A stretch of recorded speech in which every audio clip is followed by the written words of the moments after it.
Welcome into the Joel Klatt Show. I am Joel Klatt. Thank you for joining us. As always, we ask you to subscribe to the show, rate, review us before you get going. That always helps us out.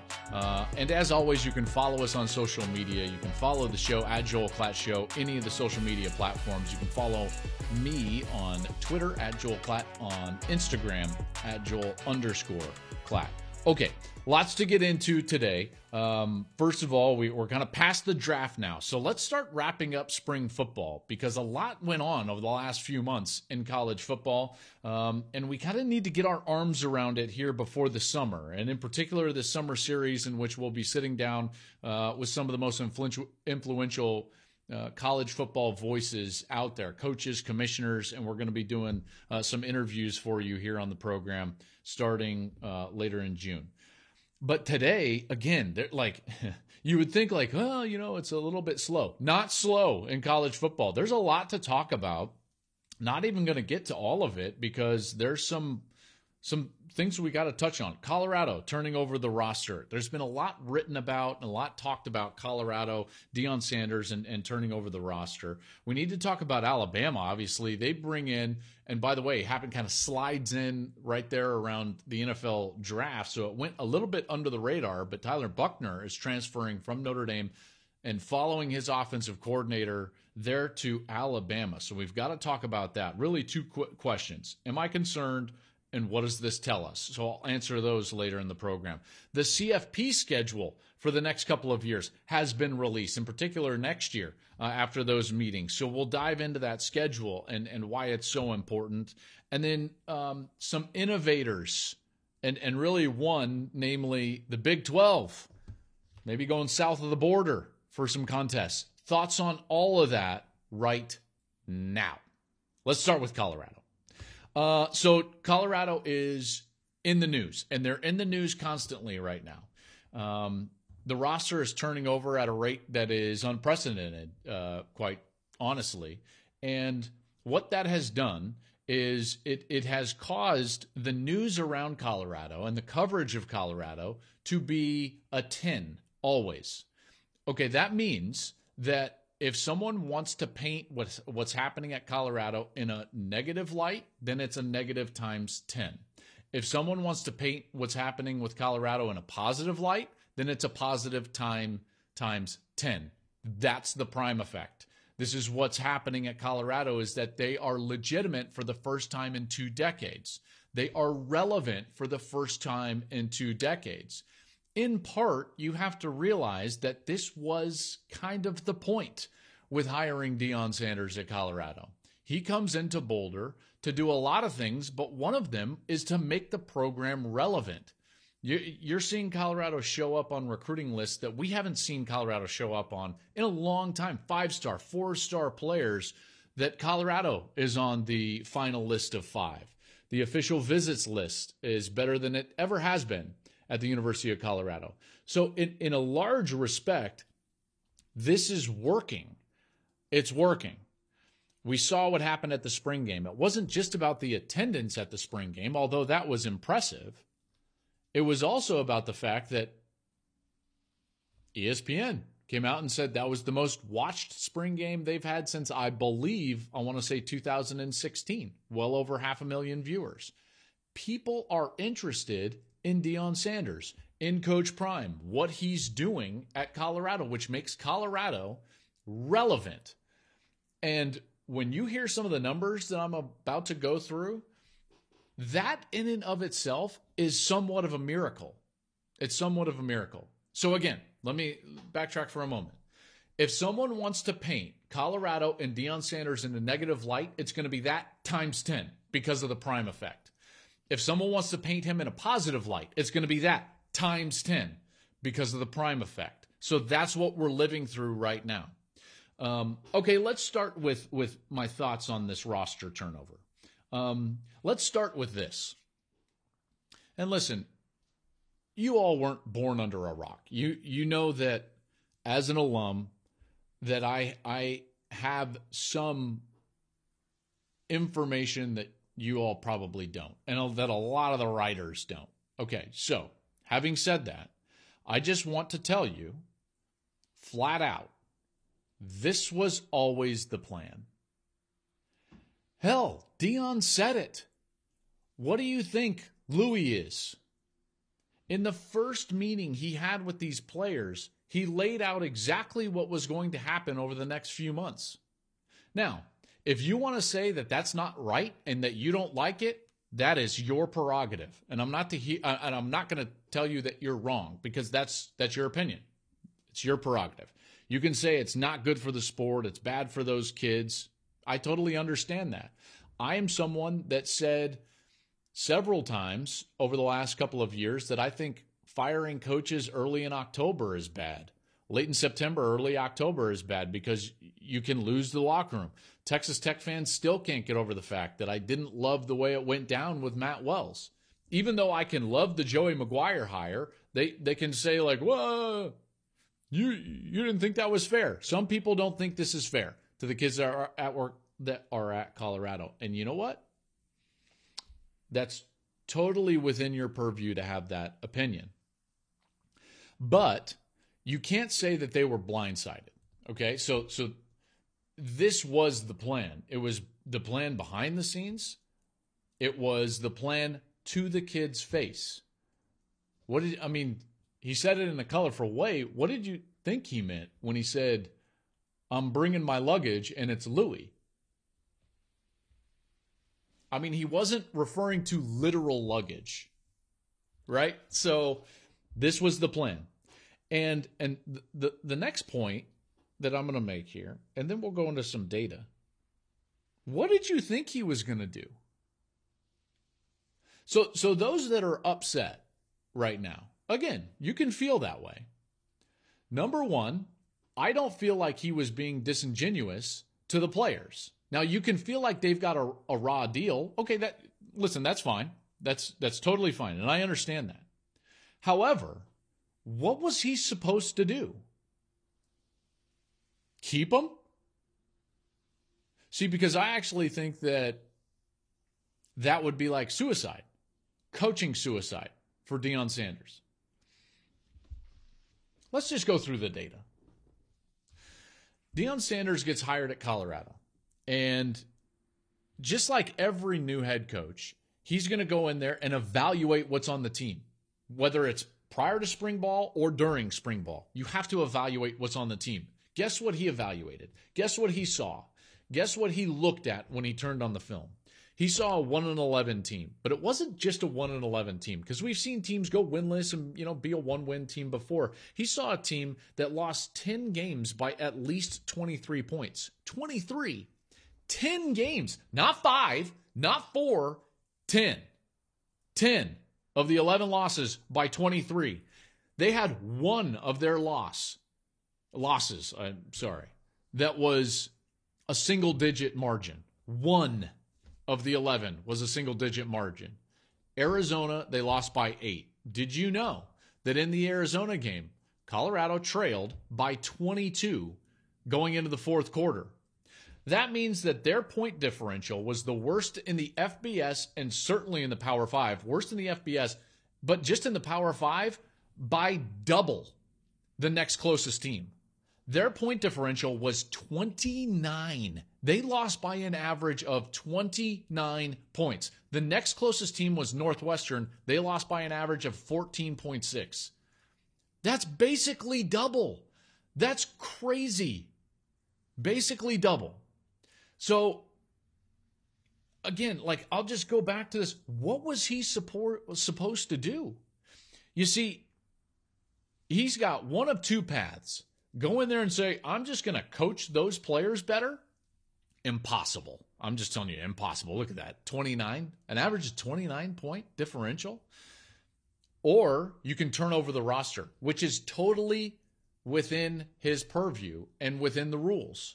Just like a lot of other coaches have gone in and turned over rosters. Guess what? They haven't had to turn over a roster that was 1-11, that lost 10 games by 23 points or more, and lost all their 11 games by an average of 29 points. We've never seen anything like that. In fact, by the way, that 29, that's the fourth worst point differential for any Power 5 school this century. this century. So what was he supposed to do? You see, because if you're going to go the one road and turn over the roster, you got to turn over the whole roster because there was nothing left. There was nothing left. And people could say that that's rude to say about those players, but it's accurate. You look at where they're transferring, and it's accurate. Okay, so let's just go back and revisit. This was always the plan. He was totally upfront, and there's been a lot of transparency. And if players feel like they've been like blindsided, come on. Like, you can't be that naive. You can't be on a team that loses 11 games by an average of 29 points and then feel blindsided when the coach wants to go in a different direction. You can't feel that way. And then he's got two roads. He's got two paths to pick once he's the head coach. You can coach up the players that are there, can't do it. Or you can turn over the roster, which is totally within the rules for a first-year coach. He's choosing to turn over the roster. Now, whether they're going to have 85 scholarship players or not, you know what? I highly doubt it. I don't think that bothers Coach Prime. Because I think, let's say they get to 60 or 65 scholarship players next year. I'm going to guarantee you that those 65 are better than the 85 that they had on scholarship last year, right? I mean, that's the numbers bear that out. The numbers bear that out. So am I concerned about what's going on at Colorado? No. This was always the plan. What was he supposed to do? Can't coach up a roster that lost by an average of 29, which is over double the next closest on the point differential, which is Northwestern, who lost by an average of 14. You can't do that. He had to turn over the roster. He had to do it in a drastic way, and that's exactly what's happening. All right, let's move on. So Alabama gets a new quarterback in the transfer portal, and it went a little bit under the radar, a little bit, only because it was smack dab right in the middle of those opening rounds for the NFL draft. So Tyler Buchner, last year's season opener starting quarterback for Notre Dame, and their, by the way, offensive coordinator Tommy Rees, who's now at Alabama, transfers to Alabama. Now he does so basically, after spring ball. Reunites with his offensive coordinator after spring ball. This brings up two questions. Number one, am I concerned? Number two, what does that tell us? Let me start with, what does this tell us? Well, the first thing that this transfer communicates is that nobody took control of that job in the spring. So when you're looking at Ty Simpson and Jalen Milroe, who were competing in the spring for Alabama, there were clearly some concerns within the program about the direction or the play of those quarterbacks during spring. They would not have taken this transfer if they felt really good. Again, maybe if they just felt okay or decent or good, would they take a transfer? Yeah, maybe.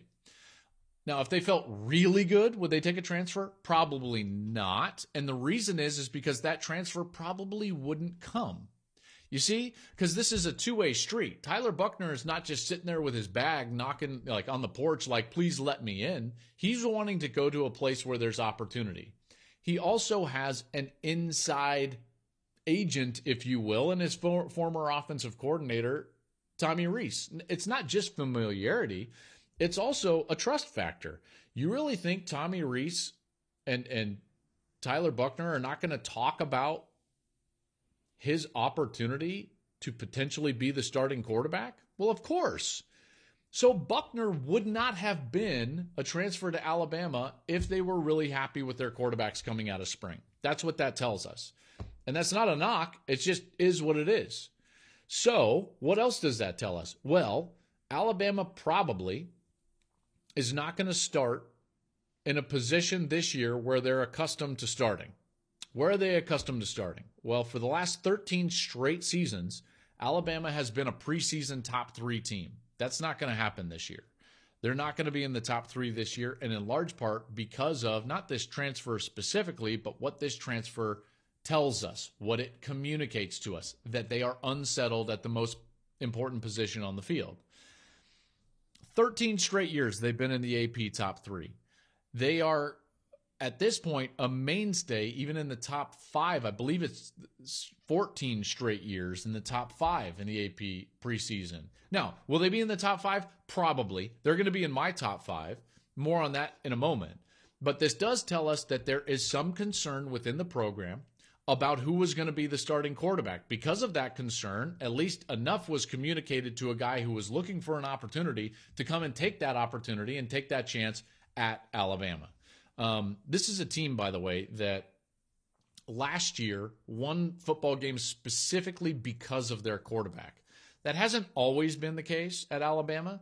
Increasingly so in the last few years, obviously, as they've moved to a more modern offense and an offense that can go and get into a shootout and win. So that transition has happened. And is it concerning? You know, there's some concern only because of the way they won some games last year. I mean, Bryce was the reason that they won against Texas. He's the reason that they're in the game against Tennessee and LSU. In the game that he did not play, and we saw Jalen Milroe, there was some concern. Listen, they barely is a strong word, but they didn't look great in a win at home over Texas A&M. And Texas A&M was terrible last year.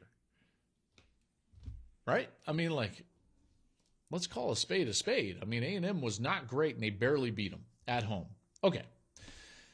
They've enjoyed this great run of quarterbacks where they've been increasingly reliant on that quarterback in order to produce what Bama is accustomed to producing. It started with Jalen Hurts and then obviously moved to Tua, and Mac Jones had that great year in a national championship, and then obviously the last couple of years with Bryce Young. You know, without Bryce, last year would have been a different year. I think that they probably lose at least 3 games, maybe even 4 games without Bryce Young in the starting lineup. That's what it tells me, all of those things. Now let's go back to, am I concerned? No. The answer is an emphatic no. Am I concerned about Alabama? No. This is coming from the same moron, me, 2 thumbs me, who, what was it, 6 years ago, Bama fans, went on with Colin Cowherd and said, Alabama's got a Nick Saban problem. Idiot. Right? I mean, obviously I've learned am I concerned? No. Are they going to start in my top 5? Yes. Why? Because they're Alabama.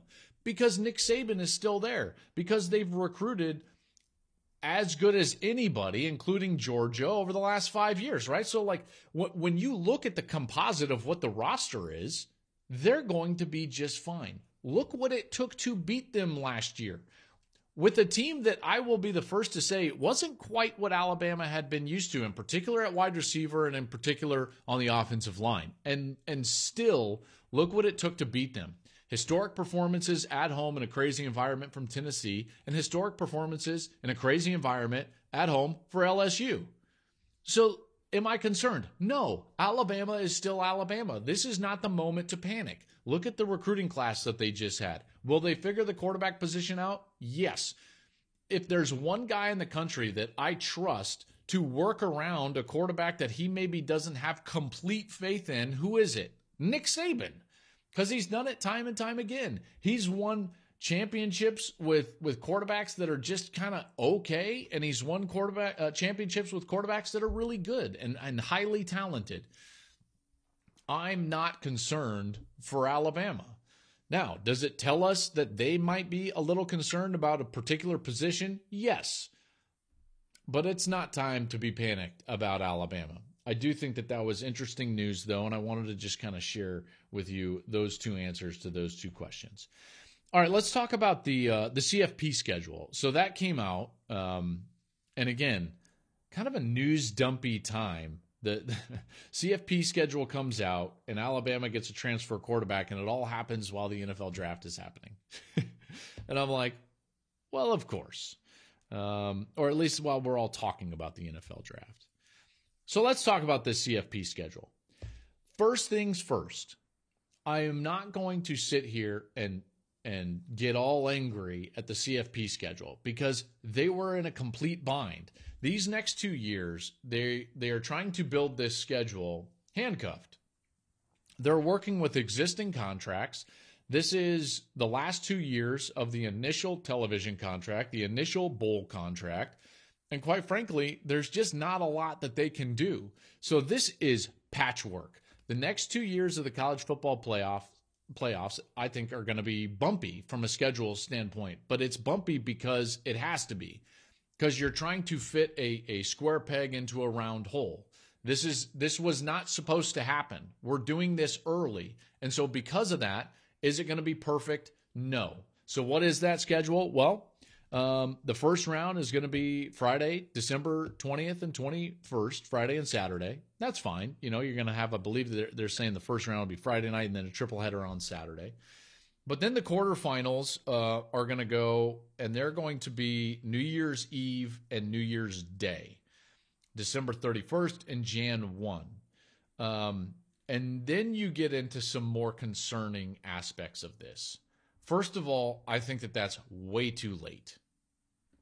That being said, they are totally handcuffed. So it's not their fault. If we wanted this expansion, this is how we have to do it. They did, let me reiterate, those that built this schedule did the best that they possibly could with what they were dealt, the hand they were dealt. Was it a good hand? No, it's a bad hand. The semifinals are going to be on a Thursday and Friday, January 9th and 10th of Wild Card Weekend in the NFL. Barf. Yikes. I mean... Again, that is a terrible hand to be dealt. Are they doing the best that they can? Yes. And then the championship game, again, this horrid idea of playing the championship game on a Monday is going to continue. It's going to be January 20th after the divisional round of the NFL playoffs. So let's just back up for a moment. So we're going to play conference championships the first week of December. Have this stupid break that we always have to have in college football for finals, which is the dumbest thing in the world. And we're not going to play the first round until December 20th and 21st. Okay, fine. Then we're going to play the quarterfinals on the traditional college football weekend day, if you want to call it that, New Year's Eve and New Year's Day. Then we have to play our two most important rounds against the most powerful sports entity on the planet, the NFL playoffs. Slow clap. Thursday and Friday of Wild Card Weekend, which means that week is going to be a lot of different things, including Black Monday in the NFL and leading into Wild Card Weekend of the NFL playoffs. So depending on the matchups, you could be looking at the college football semifinals being the third best news story of the week. That's a problem. That's a problem. Again, that's a huge problem. And then you're looking at a championship game on a Monday after the divisional round. So we're going to play the divisional playoffs, the best weekend in all of sport, in all of football, the divisional round, right? I mean, people love the divisional round, and rightly so. And we're going to have conference championship games set and then come back on Monday night and play the national championship game? Oh, I mean, terrible. Could they do any better? I don't know. Probably not, because these first 2 years have to be fit. They've got to be square peg, round hole. Like, is it going to be perfect? No. So did they do the best that they possibly could? Yes. Is this awful? Absolutely. This is terrible. This is terrible. And it speaks to the importance of why the playoff in 26 and beyond has got to be fixed. And not just fixed. That's probably the wrong word. It needs to be constructed way better. And we need to start thinking outside of the box. This playoff needs to be pulled closer to the regular season, not further into the NFL playoffs. We need to avoid the NFL playoffs. That is the most powerful sports entity on the planet. Why in the world compete with that? You shouldn't. You shouldn't. You know what you end up having to do? Play valuable inventory on Thursday and Friday night. Come on. Like, we can't do that. That's not a thing. That's not a thing. So in the future, this speaks to the importance of having to construct the playoff properly. And the first thing they need to do is pull it closer to the regular season. Start playing. Let's go. In fact, I personally believe that we shouldn't extend the championship game past New Year's. We should be playing the national championship game on New Year's Day. Why? Because that is synonymous with college football. Go back to doing what you do best. You own Saturdays, you own New Year's. Go back to it. Go back to it. It'll do a lot of different things, but I've got 5 in particular. If we move the playoff closer to the regular season and stop with this stupid break for academics, and we start playing these games preferably on Saturdays, and there's a lot of different ideas I have for that, but we culminate in a championship game on a New Year's Eve if it's, competing with a Sunday on the New Year's Day. New Year's Day. New Year's Day is when we should be playing these. Here's the 5 things that it would do. Number 1, avoid the NFL playoffs. Avoid it like the plague. Why? Because it will crush you. It will crush you. And they don't care if they crush you. They will crush everything in their wake. Avoid it. Avoid it. Number 2, it helps you fix the calendar in college football. It helps you avoid this stupid notion that we need an early signing day in December while the transfer portal opens up, while coaches are being hired and fired. That is a disaster. December is a disaster for college football coaches. The calendar needs to be fixed in a major way. Part of a fix could be play games. Don't take a big break.